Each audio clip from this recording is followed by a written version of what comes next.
السلام عليكم، نتمنى تكونوا بخير وعلى خير في احسن الاحوال. وهذا الفيديو ديالي ان شاء الله يلقاكم بخير وعلى خير.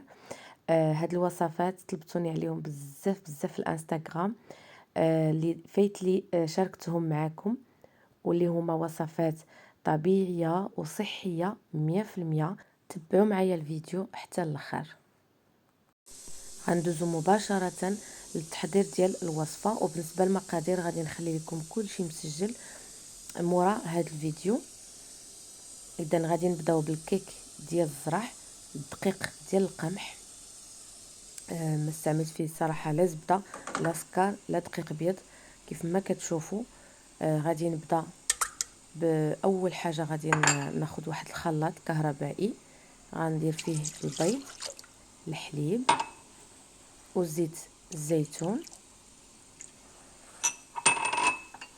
وهنايا كاين اللوز والكركاع والتمر والزبيب بعد ما غسلتهم بطبيعه الحال، وواحد رشه ديال الملحه. صافي، وكنديروا كلشي يتخلط يتطحن على حساب لا تيكستور اللي بغينا. الا بغيناهم مطحونين بزاف ما يبانوش لينا كاع دوك الطريفات، نطحنوهم مزيان. بغينا داك الكيك ملي ناكلو نحسو بدوك الطريفات ديال المكسرات والتمر وهذا، ما نطحنوش مزيان. من بعد كناخذ الدقيق ديال الزرع، خلطته مع واحد 7 غرام ديال الخميره ومعلقه صغيره عامره ديال القرفه، وكنخلط كلشي هكذا ونضيفو على الخليط ديالي اللي وجدته من قبل. وهنايا كنكون موجده المول ديالي اللي دهنته بشويه ديال الزويته اولا بشويه ديال الزبده اولا اللي على حسب اللي بغينا، ونرشوه بالزنجلان وندخلو الفران اللي سخنته من قبل على درجه 160 لمده 35 دقيقه، على حسب كل واحد والفران ديالو.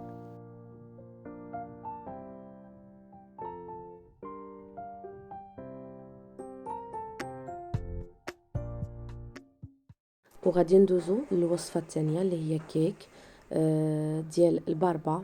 كيجي رائع في المذاق، لذيذ بزاف بزاف وصحي 100%. وغادي اول مرحله غادي نبداو بها في هذا الكاطو هذا. غادي ناخذ بياض البيض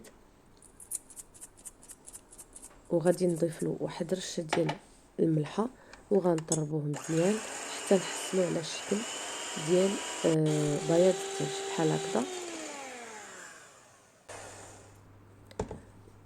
غادي ناخذ الصفار د البيض، نضيف عليه واحد الياغورت طبيعي وواحد الحبه ديال الباربا اللي كنكون سلقت من قبل، تكون الحجم ديالها متوسط، يعني ما بين تقريبا تكون كبيره شويه.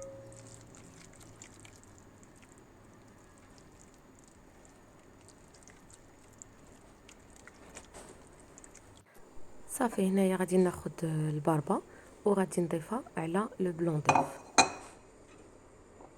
وكلشي كيعرف الطريقه ديال التحرك بشويه بشويه من التحت للفوق.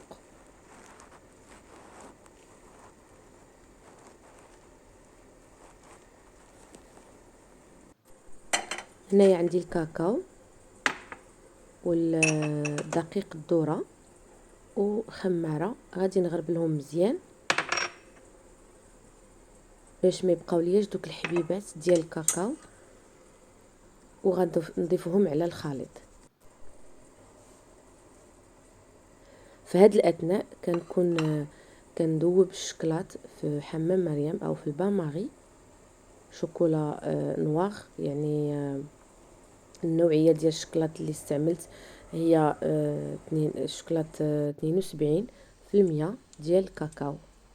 خلطتها مع شويه ديال الشكلاط اللي فيها النسبه ديال 52% ديال الكاكاو باش ما يجيناش الكيك مر بزاف، حيتاش ما فيش الحلاوه نهائيا.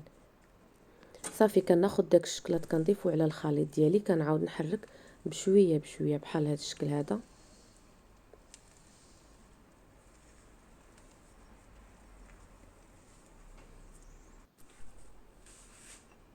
وهاد المرحله هذه اختياريه، بغينا نضيفو شويه ديال الكركاع مزيان. ما كاينش ماشي ضروري، غير هو كيعطيه واحد القرمشه، واحد المذاق زويون بزاف، كيجينا بحال داك الشكل ديال البغاوني.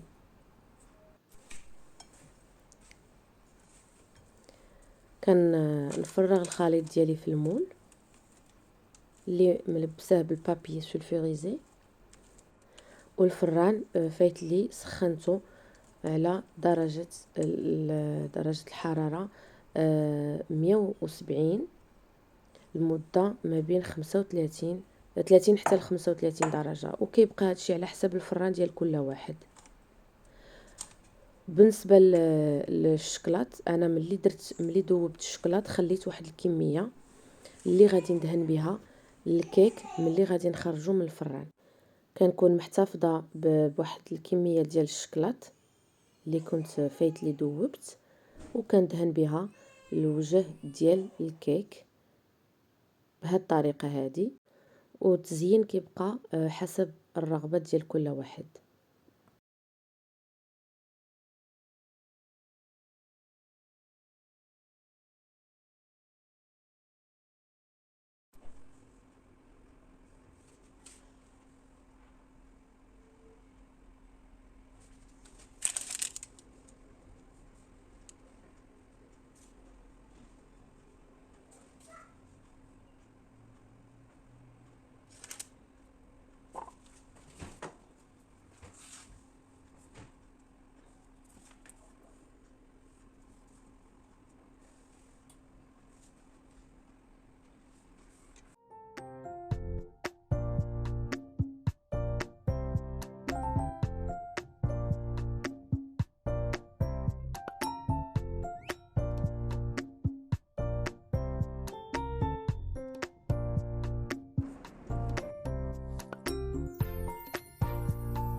وبالنسبه للوصفه الثالثه، هي عباره على مخمرات اولا بغرير، كيجيو مفشفشين ورطبين لذاذين بزاف بزاف. كنحتاجو فيهم زلافه ديال الدقيق ديال الزرع بالنخاله ديالو، وتقريبا واحد 4 زلافه اولا كاس ديال الدقيق ديال الشعير.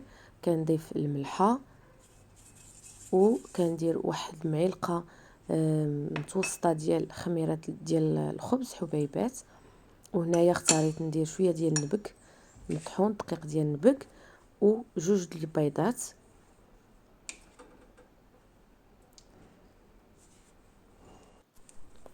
وكنضيف الماء الكافي. لا تيكستور ديال هاد المخمرات خصهم يجيو بحال البغرير تماما، كيجيو خفافين. كنضيف الماء بشويه بشويه، وكنحرك، وكنخلي الخماره ما كنضيفهاش دابا حتى الاخر. كنضيف الماء بشويه بشويه حتى كنحصل على القوام اللي خصني.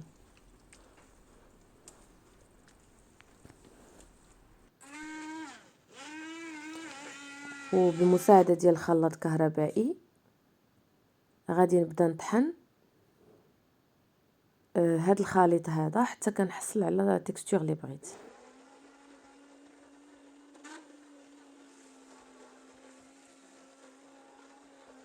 ملي كنحصل على هاد القوام اللي بغيت، كنضيف في الاخير الخماره ديك لا فيديو ديك المقطع ما تصورش ليا صافي. كنخليه واحد 10 دقائق يرتاح، وكندوز باش نطيبهم. كنكون مسخنه المقله ديالي من قبل. وطريقه ديال الطياب، كندهن المقله ديالي بزيت الزيتون صافي، وكنبدا نطيب فيه بحال هاد الطريقه هذه. ملي كيبان ليا نشف شويه من الفوق ماشي تماما، كيكون باقي كتكون مازال العجينه من الفوق، كنقلب بحال هاد الطريقه هذه.